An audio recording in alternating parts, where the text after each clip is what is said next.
Située entre la pointe du Hourdel et la pointe Saint-Quentin en Tourmont, le long du littoral de la Picardie, la baie de Somme est l'une des régions les plus belles de France. 15 km de profondeur sur 5 de largeur, une côte remarquablement préservée, des paysages à couper le souffle et des couleurs qu'on dirait venues d'ailleurs. De Victor Hugo à Toulouse-Lautrec, en passant par Degas, Colette ou encore Jules Verne, les plus grands artistes s'y sont nichés un temps pour puiser dans les rayons de sa lumière, dans la brume de ses matins ou dans la mélancolie de son atmosphère, leurs plus belles inspirations. Sauvage et accueillante, complexe et tranchée, belle sans minauder, la baie de Somme nous livre ses escapades, ses paysages et ses secrets à travers les yeux de 4 guides, fous d'amour pour leur région. Pascal, jeune chef de 37 ans, curieux et espiègle, nous fait découvrir les produits du terroir et leurs producteurs. On essaie toujours d'avoir un dressage sur les assiettes qui soit joli, parce que je pense qu'on mange d'abord avec les yeux.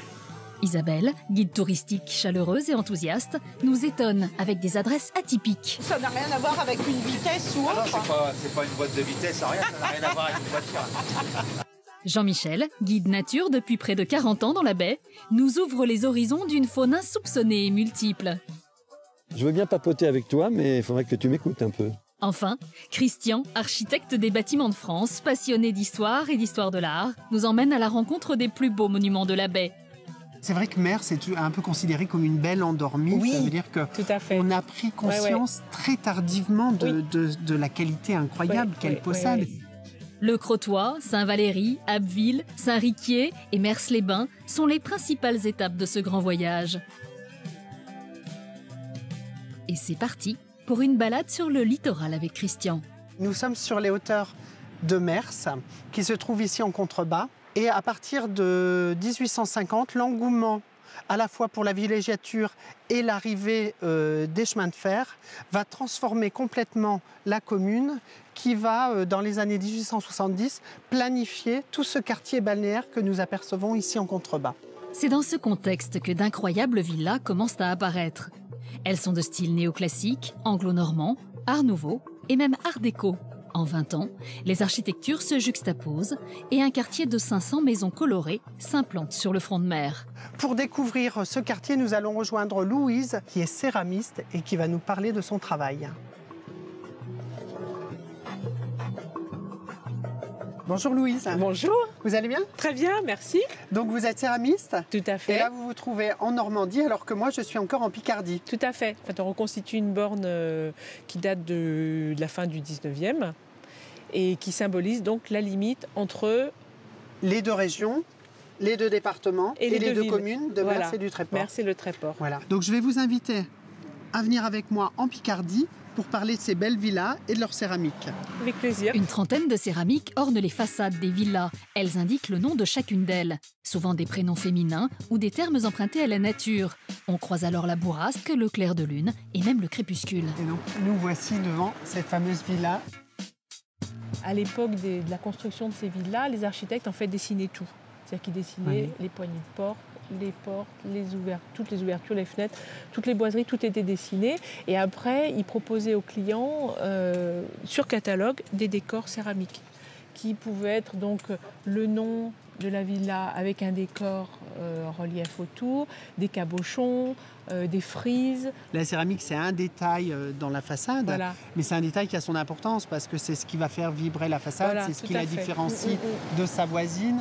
Et c'est surtout aussi ces touches de couleurs, ces verts, ces bleus. C'est une espèce de joie de vivre, de gaieté qu'on retrouve dans tout ce qui est art nouveau aussi. Un trésor patrimonial à ciel ouvert, chargé de grandes et de petites histoires. Un très bel exemple, cette fois-ci, de mosaïque avec un nom de villa, c'est incroyable. Hélène et Paulette.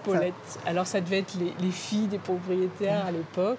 On trouve souvent ces villas jumelées qui étaient construites par une même personne, ce qui est probablement le cas ici avec ces deux filles, Hélène et Paulette. La Seconde Guerre mondiale, l'érosion de la pierre et l'effritement des céramiques ont laissé des traces profondes sur les façades.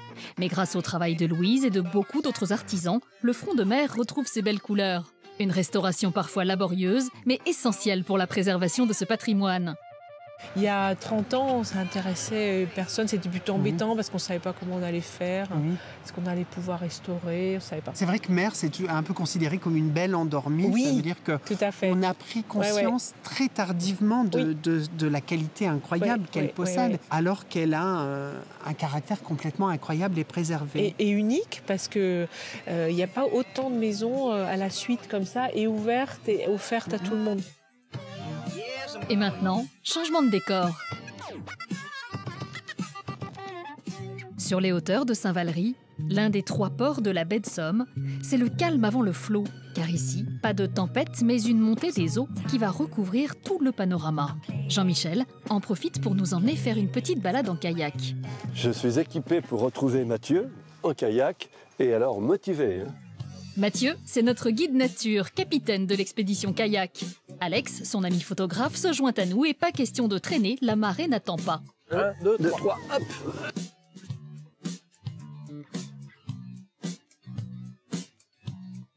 Alors, voici une pirogue polynésienne. C'est une vraie Formule 1 des mers, quoi. On peut aller très vite et arriver vite sur site. C'est fait en fibre de verre. Ça, c'est un va, exactement, en termes polynésiens. Va.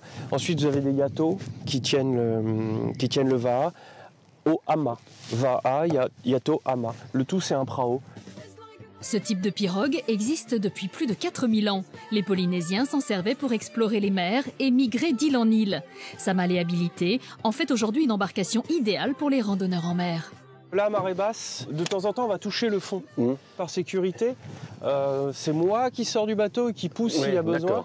Et il y a des gens, vu que vous êtes super sympas, il y a des gens qui sont super sympas, ils sautent tout de suite à l'eau pour m'aider à pousser. Mais le fait d'aller à l'eau, déjà, ça déjauge la pirogue.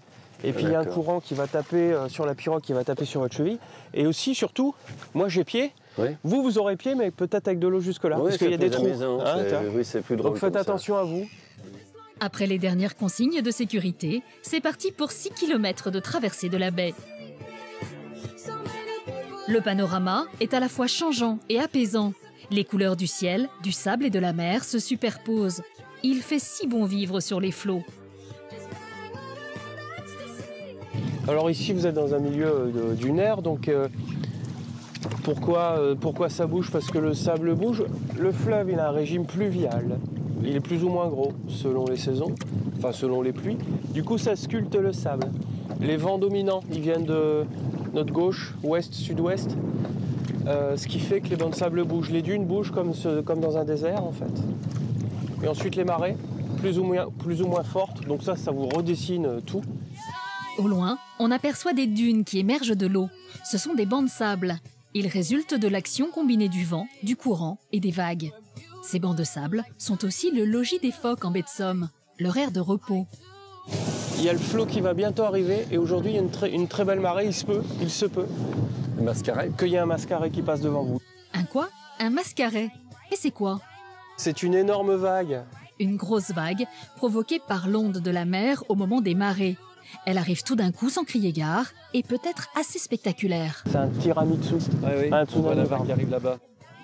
Et avec la vague, la mer monte. Ah, ça monte! Donc là, il y a la marée qui arrive et moi je vois des phoques vos marins passer. Il y en a devant moi là. Et il y en a qui viennent de la colonie au loin. Les veaux marins sont une espèce de phoque gris, à la tête ronde et au museau en pointe. La colonie présente sur la baie de Somme est la plus importante de France et cela fait 150 ans que nos amis à nageoires s'y sont installés. J'ai appris que la femelle, la maman, produisait un des laits les plus nourrissants au monde. Il faut que le petit veau marin, il soit en une semaine, il faut qu'il ait doublé ou voire triplé son poids, alors, forcément. Sérieux? Oui. Un poids qui varie entre 60 et 120 kg à l'âge adulte, pour une taille allant jusqu'à 1,80 m. Il va rester 3 semaines seulement, et au bout de 3 semaines... Et au bout de 3 semaines? Pas de tanguy chez les veaux marins. Pas de tanguy chez nous. Corpulents et massifs, ces mammifères sont aussi espiègles, craintifs et très gourmands. Ils vont aller débusquer les poissons et quand la mer va se retirer, ils retourneront sur leur banc de sable pour se reposer. Ils mangent et ils se reposent. Et ils trouvent même le temps de tomber amoureux. Oh. C'est la vie rêvée.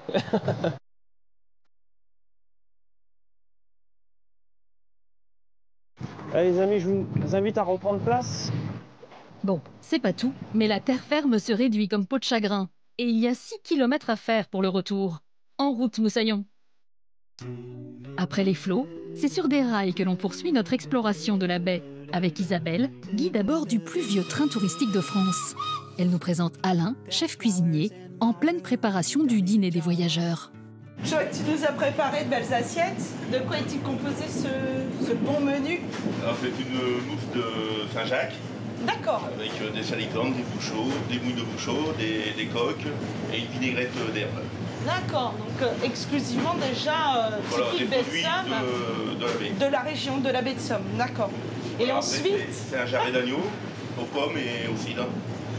Confit aux pommes au cidre avec un écrasé de pommes de terre à l'huile d'olive. Tu nous mets l'eau à la bouche. Et ça va, c'est pas trop dur, Sabine, pour servir comme ça? C'est vrai que c'est pas évident, mais bon. C'est typique. Voilà, c'est ça. C'est comme ça. C'est l'intérêt, c'est l'intérêt. Oh, excusez-moi. Oui, bon courage. Et du courage, il en faut. Il est question de servir plus de 100 couverts en un temps record et dans des conditions pas faciles du tout.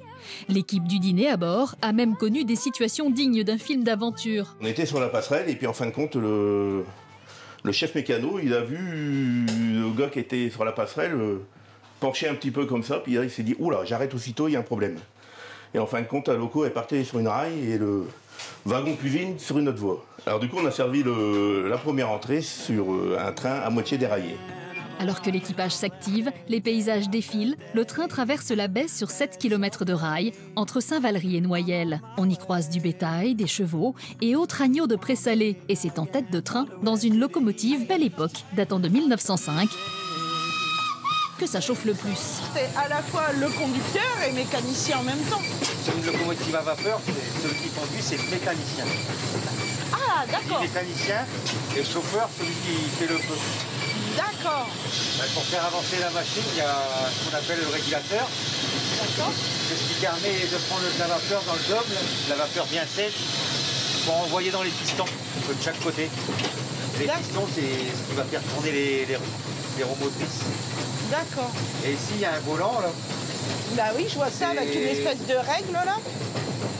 C'est pour aller soit en marche avant ou soit en marche arrière. Ah, d'accord. Et après, il y a des graduations. Oui. Ça sert à réduire une ouverture qu'il y a au-dessus des pistons pour économiser la vapeur. D'accord. Ça n'a rien à voir avec une vitesse ou autre. Ah non, c'est pas une boîte de vitesse, rien. Ça n'a rien à voir avec une voiture. Qu'est-ce qui t'a amené, en fait, à faire finalement ce métier de conducteur du petit train?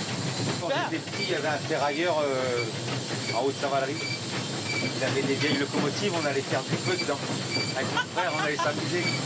Une passion de jeunesse pour Thierry que partage Camille, chauffeur bénévole depuis ses 14 ans à bord du petit train. Pour être apprenti chauffeur ici, il faut avoir 14 ans. Pour être chauffeur, il faut avoir 16 ans. Pour être mécanicien, il faut avoir 18 ans parce qu'on a la responsabilité du train. D'accord. Donc moi, une fois que j'aurai 18 ans, je pourrais être à sa place. Après une heure de traversée, il est temps pour les passagers et l'équipage de savourer le repas du chef. La vôtre. La vôtre. Et dans leurs assiettes, c'est la spécialité de la baie de Somme que les voyageurs dégustent, l'agneau de présalé. Allons voir de plus près à quoi ça ressemble avec notre chef Pascal Lefebvre. On va aller rejoindre François Bizet, un éleveur d'agneaux de présalé, passionné par son métier, qui va nous parler de l'agneau. Bonjour François. Comment vas-tu? Ça va très bien. Ouais. Promène? Ouais, je savais que c'était ici, il fallait que je vienne pour te trouver. Ouais, c'est le milieu des moutons, mais c'est mon milieu aussi. Ce milieu si particulier et si caractéristique de la baie de Somme s'appelle les Molières. Rien à voir avec l'auteur. Il s'agit de la vaste terre de pâturage immergée dans l'eau de mer au minimum 8 à 10 jours par mois. J'ai souvent la question des clients qui revient, c'est mais qu'est-ce que mange l'agneau dans la baie? Là, on est en plein dedans. Hein. Là, on est dans l'assiette des moutons. Là. Les animaux pâturent toutes ces herbes qui sont là. Voilà. Donc là, vous avez vraiment de la puccinelle. Alors la puccinelle, c'est une graminée. Ok, petite pause. Puccinelle, graminée, derrière ces termes savants, se cache une famille de plantes caractéristiques de la région qui tolèrent particulièrement bien l'eau salée. L'herbe, elle est blanche, hein, donc c'est un dépôt, c'est des particules très très fines. Et le sel aussi, c'est déposé sur les herbes. Le terme présalé, en fait, les présalés, c'est tous ces herbages. Et l'agneau de présalé, c'est un animal qui pâture ces herbages-là. Mais ce qui fait la qualité du produit, c'est la diversité des plantes qu'il va manger.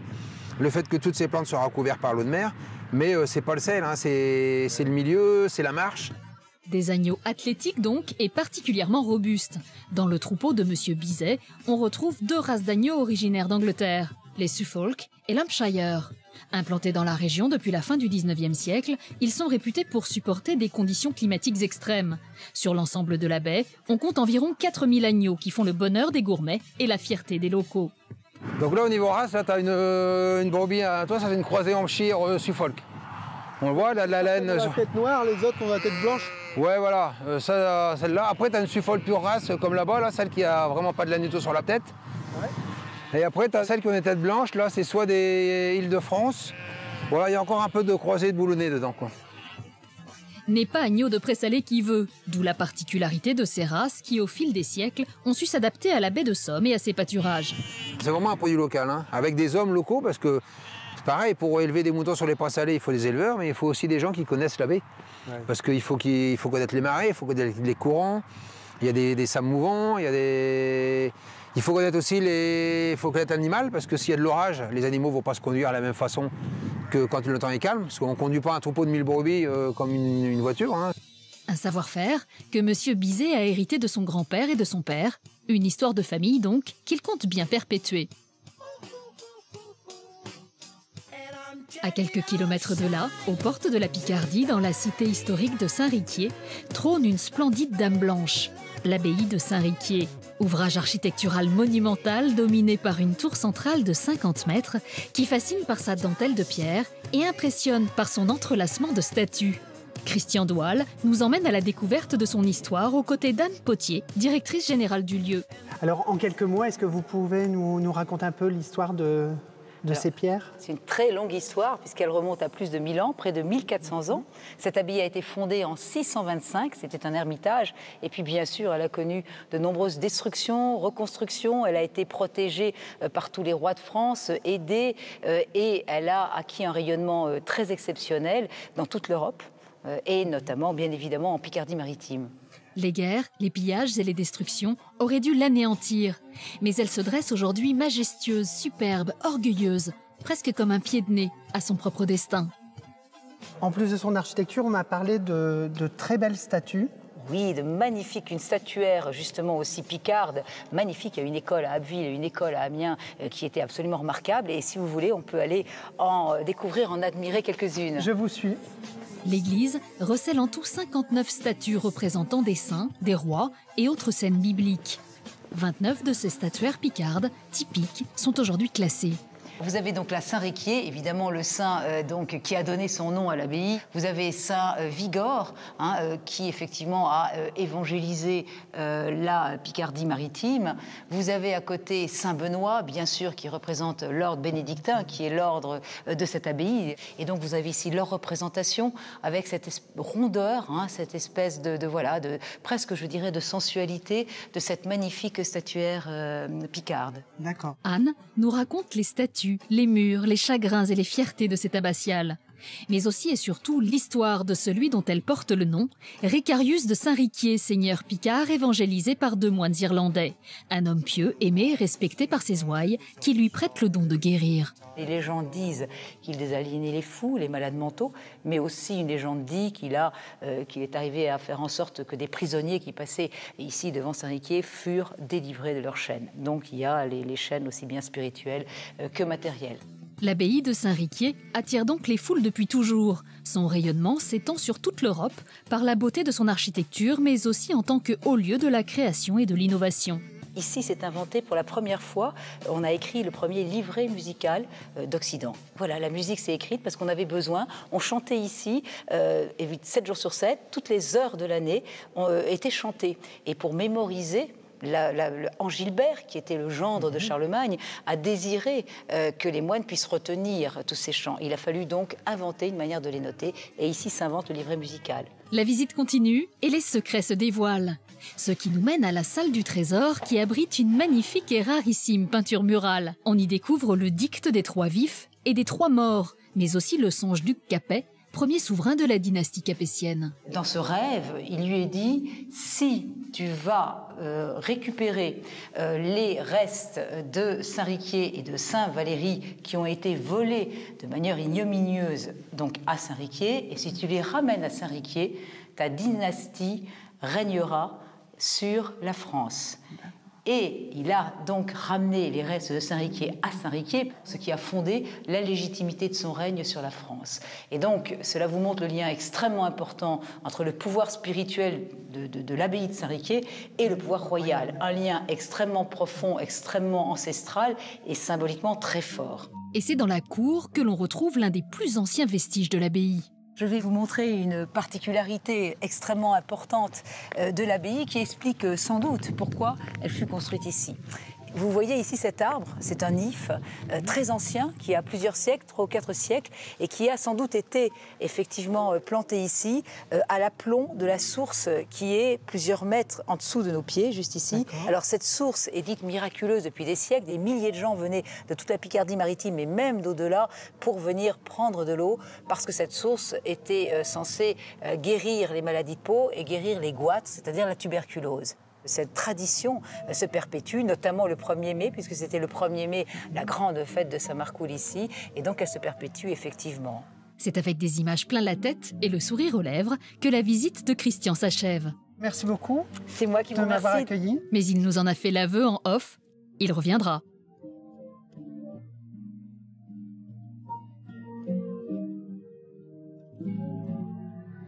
La baie de Somme, c'est aussi et surtout 70 km d'espace naturel d'une grande richesse écologique.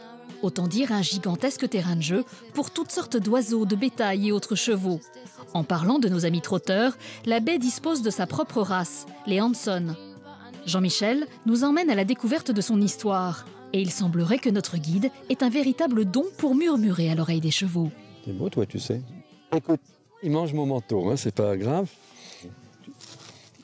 Je veux bien papoter avec toi, mais il faudrait que tu m'écoutes un peu. Est-ce que tu viens avec moi voir Thierry? Ouais.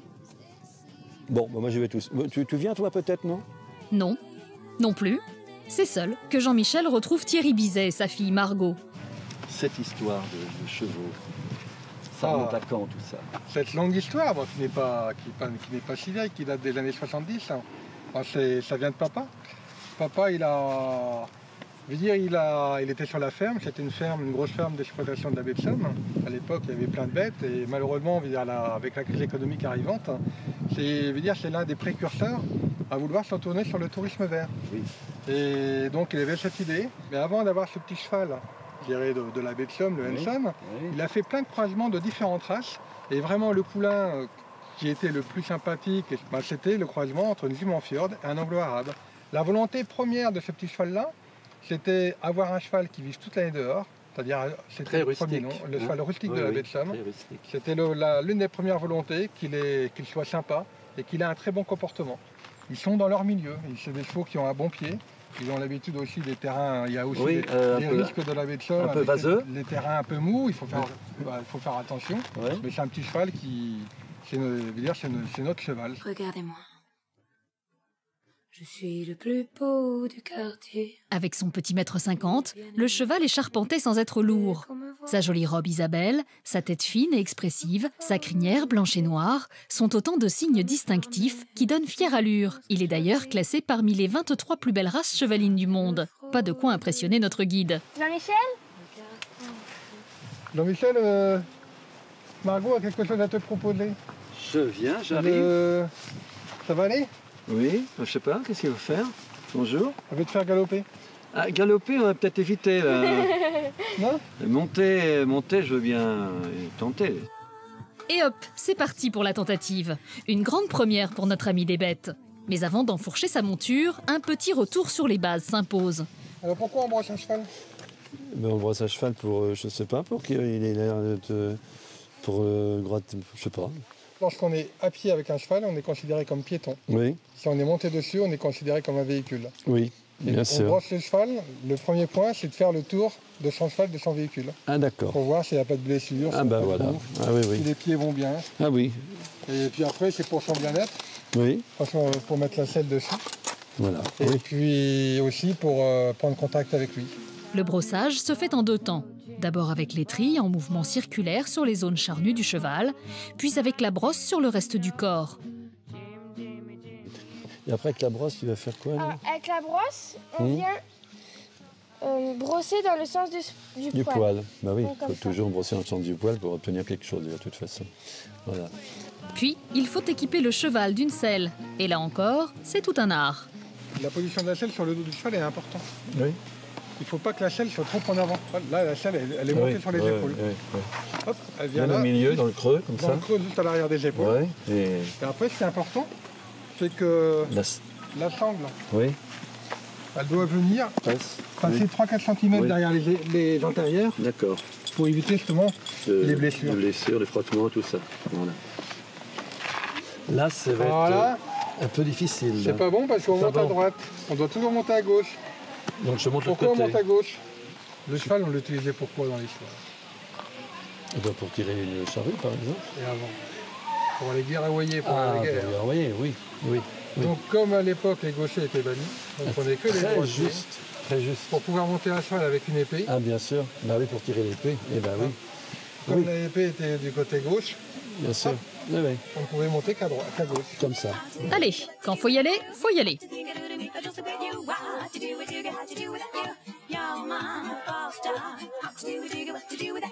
Non, stop.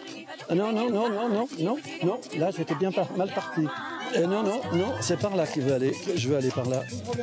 Ah, voilà. Non, stop, on s'arrête là. Bravo, très bien Lola. Bon, c'est pas tout ça, mais il est temps pour Jean-Michel de regagner la terre ferme. Enfin. Et pour Margot, de faire une petite balade à cheval avec son père. Quant à nous, on retrouve Pascal pour découvrir une culture pour le moins étonnante dans la région. Donc là, on s'en va rejoindre Anne Poupard, qui est productrice de safran en baie de Somme. Et oui, parce qu'il y a du safran en baie de Somme. Et on va aller un petit peu visiter sa safranière et la manière dont elle cultive cette fleur qui nous permet d'avoir ce succulent produit qui est le safran, qui est un petit peu l'or rouge de notre région. Et c'est aux portes de la baie, dans la ferme de Romiotte, qu'Anne s'est établie depuis près de 5 ans. Sa safranière est aujourd'hui la plus réputée de la région et c'est avec amour et patience qu'elle bichonne ses petites fleurs mauves aux pistils si rouges et si vifs. Bonjour Anne. Bonjour Pascal, ça va? Salut. Tu vas bien? Ouais. Tu es déjà en train de t'occuper de tes fleurs? Oui. Ça va vite à sortir là, ça peut... La fleur sort la nuit, elle ne vit que 24 heures. On cueille le matin dès qu'elle est sortie de la terre. D'accord. Et après on cueille, on émonde, on coupe le pistil, on fait sécher, on conditionne dans la même journée. Parce que le goût, la couleur et l'odeur, ce sont des matières volatiles. Donc plus tu tardes dans le temps à faire ces opérations-là, plus le safran il perd en qualité. D'accord. Donc nous, on garantit vraiment pour avoir un safran de qualité de faire ça dans la journée. La culture du Crocus sativus, autrement dit du safran, n'est pas une mince affaire. En moyenne, il faut 150 à 200 fleurs pour 1 gramme de safran sec. Et c'est à la main qu'Anne réalise toutes les manipulations de la fleur pour garantir la pureté de son épice. À quoi ressemble le bulbe là exactement? C'est gros? On se rend pas compte là en dessous? Ça dépend de la grosseur. Je vais t'en déterrer là. Et puis je vais t'en mettre dans un petit pot, comme ça tu en auras dans ton restaurant. Là, c'est un bulbe qui a été planté en 2011. Mais là, tu as 1, 2, 3, 4, 5, 6, 7, 8, 9, 10, 24 fleurs qui vont sortir sur un pied. Quand tu les replantes, il faut toujours replanter la tête vers le haut. Parce que sinon, le bulbe, il va mettre 1 an pour se retourner. Nous, on a de la chance d'avoir une terre très sabonneuse. Et heureusement, parce qu'avec toute la pluie qu'on a, sinon, on aurait déjà les bulbes qui sont morts, avec l'eau, quoi, avec l'humidité. D'accord. Trop d'humidité. Ça n'a pas l'air trop fragile, en fait, finalement. C'est très rustique, ouais. Rustique et très résistante, capable de traverser des hivers à moins 10 degrés. La fleur ne craint ni le froid ni la pluie, c'est donc tout naturellement qu'elle s'est adaptée au climat de la baie. Je t'emmène à la boutique, on va aller voir le safran. Bah oui, d'accord, on y va. En effet, Anne ne se contente pas de cultiver le safran, elle le décline aussi sur un large panel de produits qu'elle élabore avec des artisans de la région. C'est ici, ta petite boutique? C'est ici. Donc là, il y a les biscuits. Les biscuits qui sont faits par le chocolatier de Rue. Donc c'est des sablés au safran. Tu sens bien la texture, tu sens bien la couleur jaune safran. Du miel au safran aussi, qu'on travaille avec un producteur de miel de Picardie. Et après, donc, on a aussi du sirop de safran. Ça, tu peux mettre dans une glace, une tarte aux pommes, un vin blanc. Il faut remuer régulièrement pour que le safran il infuse et qu'il colore, en fait. C'est beau, la nature. Dans la boutique, on retrouve aussi du vinaigre de safran, de la gelée au safran et une bière inédite est en préparation. Au safran, bien sûr. Je retourne dans ma cuisine. Merci beaucoup, Anne. À tout à l'heure. À tout à l'heure. Avant de retrouver Anne et Pascal pour la recette, rejoignons Christian, notre architecte des bâtiments de France, du côté d'Abbeville, deuxième ville du département. Il nous donne rendez-vous au bain-douche, un bâtiment tout à fait étonnant, réinvesti par David, qui le transforme en salon de coiffure atypique. Ce lieu est très magique. Quand je vois le plafond style Eiffel, les vitraux avec ses arômes, ses nénuphars, tout a un rapport avec l'eau. J'avais beaucoup de respect pour ce lieu et c'était pour moi de le faire perdurer en fait, en créant mon activité de salon de coiffure. La création des bains-douches s'inscrit dans le courant hygiéniste du 19e siècle.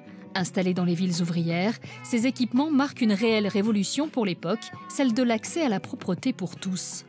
On a la chance ici à Abbeville d'avoir l'un des derniers exemples de ce type d'équipement, préservé non seulement dans sa façade extérieure, mais aussi de découvrir les anciennes cabines de bain, de douche, dans leur état d'origine. On a une cabine centrale qui était la caisse du gardien, avec cet édifice hémicirculaire qui permettait d'avoir une vision sur l'ensemble des 18 cabines de douche, plus les cabines de bain, avec 2 pièces essentielles qui se trouvaient de part et d'autre de cette cabine, à la fois la salle d'attente, parce qu'il pouvait y avoir pas mal de monde, et de l'autre côté, la lingerie qui permettait d'avoir les serviettes et les équipements nécessaires au bon fonctionnement de l'édifice.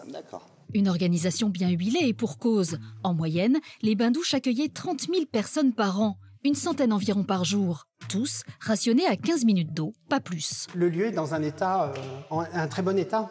Écoute, je te remercie. Il a fallu 4 mois de travaux. Parce qu'il n'était pas dans cet état quand tu étais installé. Il était complètement à l'abandon. Le plafond de style Eiffel, qui est magnifique, partait en lambeaux. On a tout refait en torchis, comme on me l'a demandé, puisque ça a été aussi bien facile et j'ai eu beaucoup de contraintes, malheureusement, puisque c'était classe historique. Et j'ai préservé et j'ai sauvegardé toutes les cabines. Donc on a encore les petites patènes sur la porte, le miroir, avec les caillebotis qui récupéraient l'eau. Et là, en plus, on a même la chance d'avoir le système de tuyauterie et les pommeaux de douche d'origine. Exceptionnel.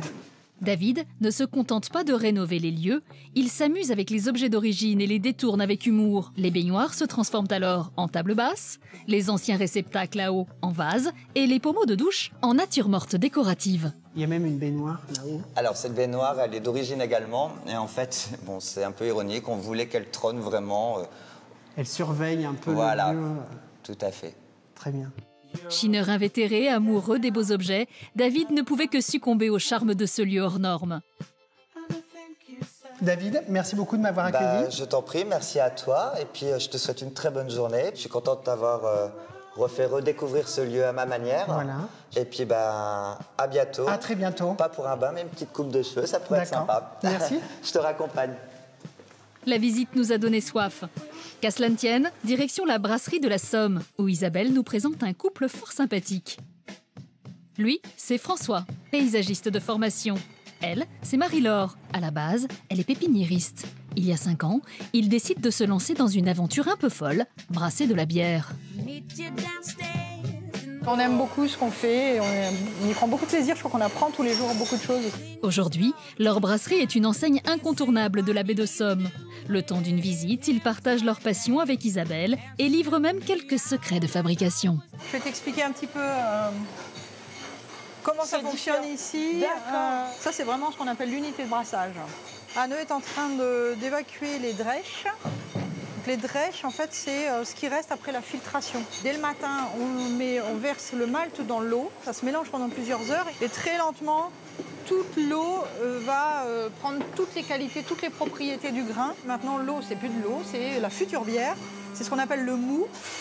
Ce fameux mou, le jus sucré coloré, qu'on a récupéré, il le repasse ici. Et il lui reste une étape qui n'est pas encore faite, ça va être d'ajouter le houblon.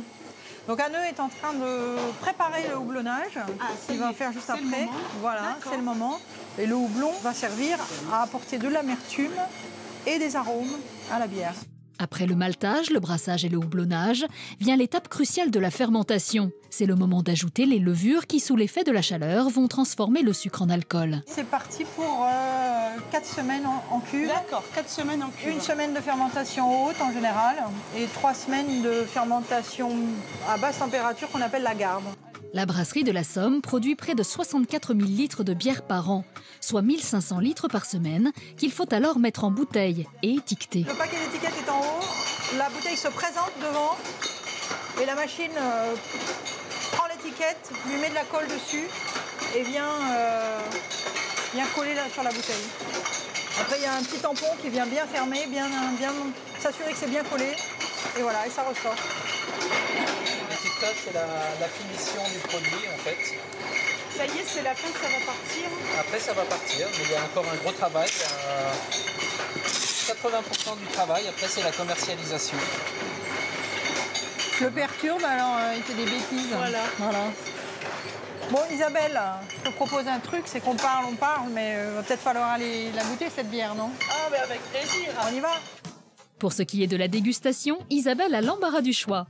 Au total, une quarantaine de variétés sont au catalogue de la brasserie. Des blondes, des brunes, des blanches, des bières noires, ambrées et attention, il y en a même qui piquent. Voilà. Ça pétille sur la langue. Ouais. Comme un petit bonbon acidulé. Tout autour. Si. Là, dans le fond de la gorge, c'est pour ça qu'on a mis on ça a vous chatouille ou ça vous gratouille. Voilà, c'est surprenant. Et oui, n'en déplaise à certains, déguster une bière, c'est tout un art. Chez les brasseurs, on ne recrache pas. Non. T'as le droit de... Bon, regardez. Donc, de toute façon, vous n'allez pas la cracher. Hein. Et s'il y a bien une chose dont on ne peut s'empêcher d'abuser, c'est le gâteau battu. Spécialité incontournable, nectar des nectars, la brioche de la baie. Donc là, je suis dans la boulangerie de Francis Fréville. Il paraît qu'ici, le gâteau battu il est vraiment exceptionnel. Donc je vais aller essayer de le retrouver dans son fournil pour voir un petit peu cette préparation et comment il procède. Chez les Fréville, le gâteau battu, on l'aime. Un peu, beaucoup, passionnément, à la folie. Et cela fait 4 générations que ça dure. Francis Fréville est sans conteste le champion du gâteau battu dans la région. Et c'est en moyenne 800 gâteaux qui sortent chaque jour, fumeux de ses fourneaux. Pascal le retrouve en pleine préparation. On commence par mettre la farine. Après, je mets les jaunes d'œufs. Je mets la levure et le sucre. Là, je vais incorporer le beurre. Par contre, attention, parce que parfois ça saute un peu. Et quand il s'agit de beurre, pas question de lésiner sur la quantité. Pour 500 g de farine, il faut autant de matière grasse. Avant, comme ils avaient le beurre dans les fermes, le beurre et puis les œufs, chaque ferme faisait son gâteau battu. C'était un petit peu le gâteau des fêtes. Hein. C'était les communions, par exemple. Les communions et mariages. Un gâteau emblématique de la région dont on retrouve des traces depuis le XVIIe siècle. Et en bonus pour la recette, voici la petite astuce du chef. J'incorpore un peu de blanc-neige à la fin. Voilà, les petits blancs-neige, ça c'est une petite touche. Ouais. Ça c'est la première fois que je le vois faire. Ouais. Ça lui donne du moelleux. On peut le croire sur parole, cela fait 27 ans que Francis peaufine sa recette du gâteau battu et sa technique de pétrissage. Il faut le prendre quand même d'une façon pour incorporer l'air. On ne peut pas taper dedans, faire n'importe quoi. On donne des arcs de cercle un peu comme ça. Voilà. Le principe d'un pétrin. Voilà. Il y a une façon, on ne pourrait pas mettre ses mains et puis faire n'importe quoi. La pâte du boulanger, hein, simplement. C'est la pâte du boulanger. C'est le doigté du boulanger. Je vais essayer de le faire avec vous. Voilà. C'est ça. On le bat comme ça, ouais. Il va un peu au fond s'il veut. C'est bon, là c'est bon, on peut le laisser. On va le laisser remonter encore une fois jusqu'en haut et après on le rebat encore une fois. D'accord. Un tour de main régulier, toutes les 20 minutes, 2 heures de pause, 450 g pile par moule et hop, il est temps d'aller au four.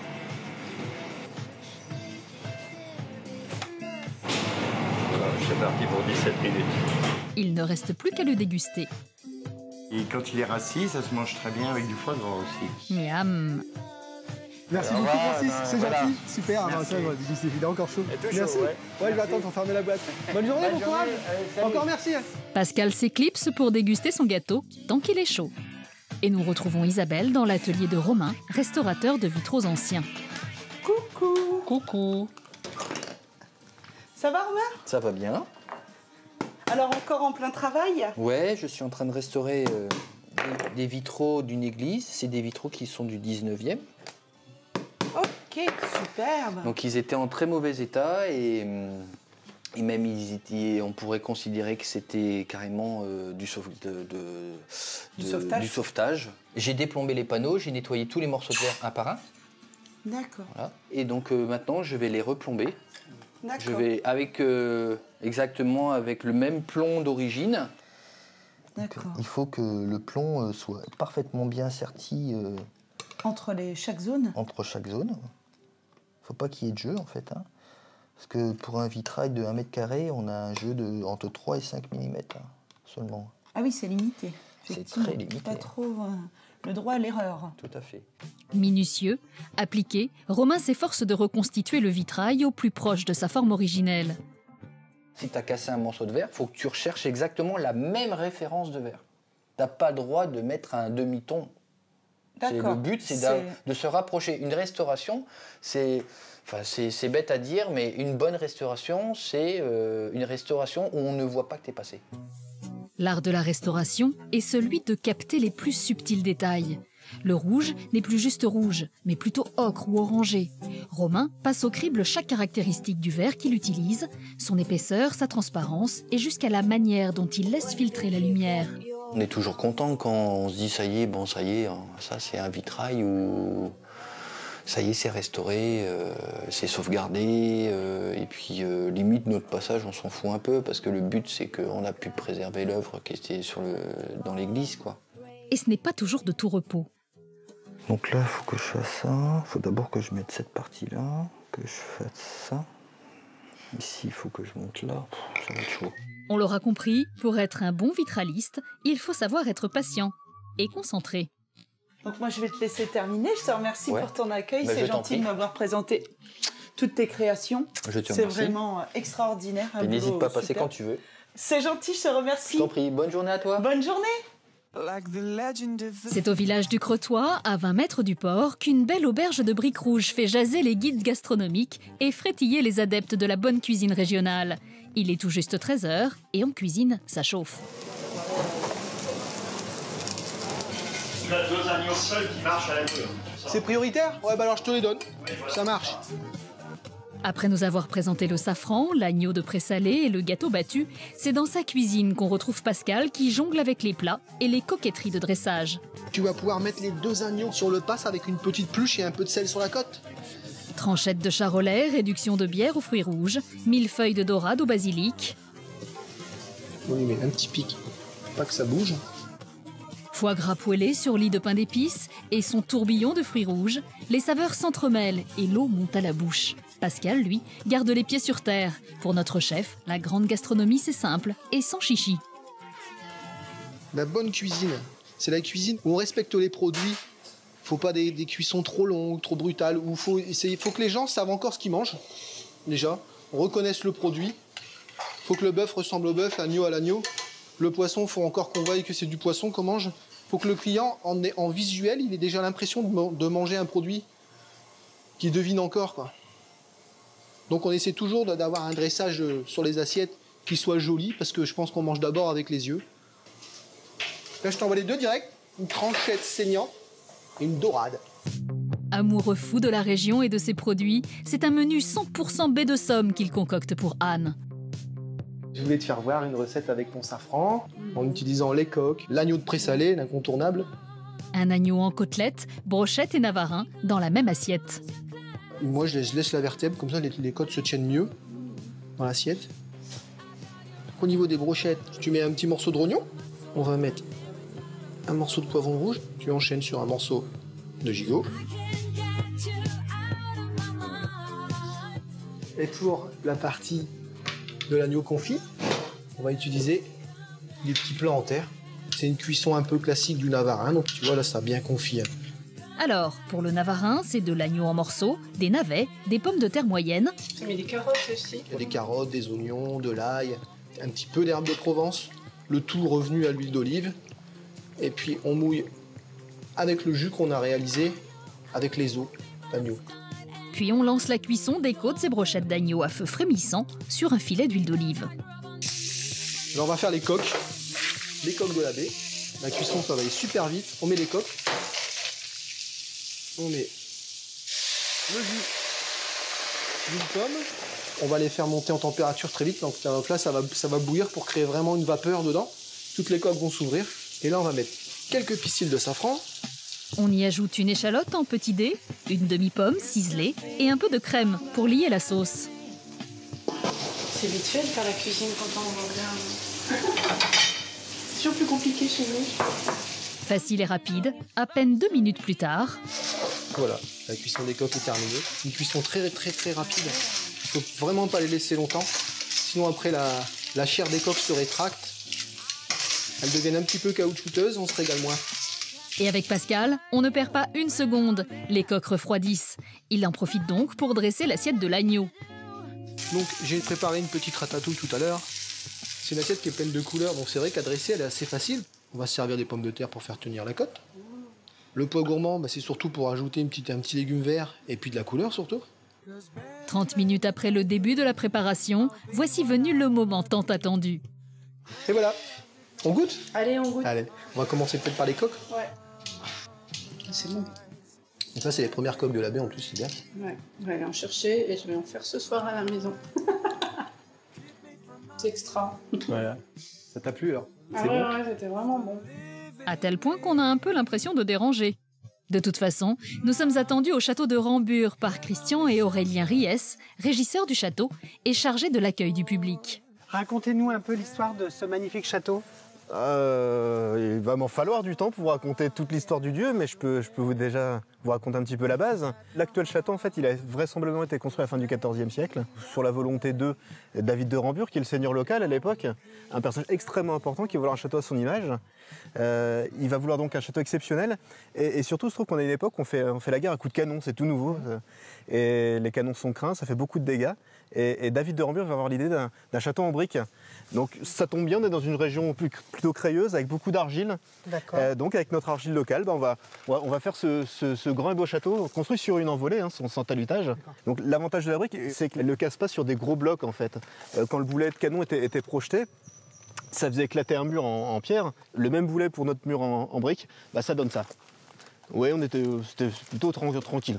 Un château d'exception donc, aux dimensions impressionnantes, avec une base carrée de 29,70 m sur laquelle viennent se poser 4 tours d'angle, elles-mêmes reliées par 4 demi-tours onduleuses et rondes. Porté par des murs de 2 à 7 mètres d'épaisseur, le bâtiment culmine à 34 mètres de hauteur, vertigineux.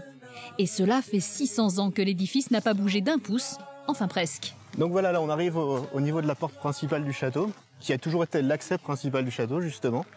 À l'origine, au 15e, il y avait une grande tour qui a été démantelée au 17e, après les ordonnances de Richelieu, justement, pour affaiblir le bâtiment. D'accord. Et à l'origine, donc, on n'avait pas un pont dormant? Ah non, c'était 2 ponts-levis, une porte cloutée, un assommoir, une herse, et toute la panoplie de la parfaite forteresse médiévale. D'accord. Bon, maintenant, on rentre beaucoup plus facilement. Il n'y a plus qu'à frapper aux portes. C'est fantastique.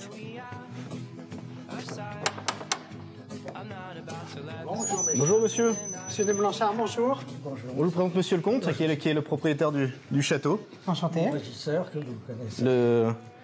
Le descendant le plus direct des seigneurs de Rambures. Par les femmes. Parce que le dernier des Rambures, avec une sœur qui a épousé un de mes arrière-grands-pères, La Roche-Fontenille. Le comte de Blanchard nous invite à l'intérieur de sa modeste demeure. 2700 mètres carrés qui se déploie sur 6 étages et plus d'une vingtaine de pièces. À l'origine, c'était bel et bien une forteresse, c'est-à-dire que tout était pensé ici pour résister. On n'avait pas pensé à une circulation simple, donc il n'y a que des escaliers en vis. Et au XVIIe, on a ajouté ce grand escalier, beaucoup plus pratique, beaucoup plus commode et beaucoup plus joli aussi, puisqu'on a une époque où l'apparat prend une place de plus en plus considérable dans la vie des gens, donc on va jouer là-dessus. Et plus adapté au nouvel usage de cette forteresse. Exactement.